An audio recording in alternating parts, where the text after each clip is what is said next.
По овој скандал, според информациите кои што ги имаме, веќе има најава и тоа е можно да Европската Унија ги стопира финансирањата во ИПАР-3 програмата од Европската комисија. Во ризик се ставени 128 милиони евра од целата 7-годишна програма. Пари кои требаше да бидат двигател на нашето земјоделство.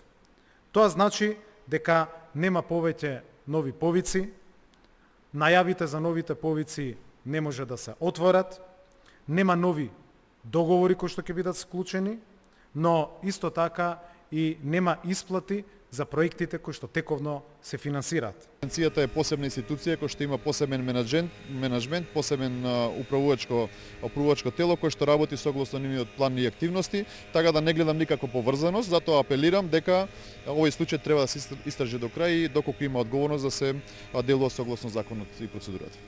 Агенцијата е акредитирано тело кое што ќе си продолжи да работи согласно правилата и процедурите. Ние ќе продолжиме, како што кажав, доколку има и други вакви случаи да се делува. Не гледам загрозеност на ИПАР средствата и националните плаќања кои што ги имаме како држава.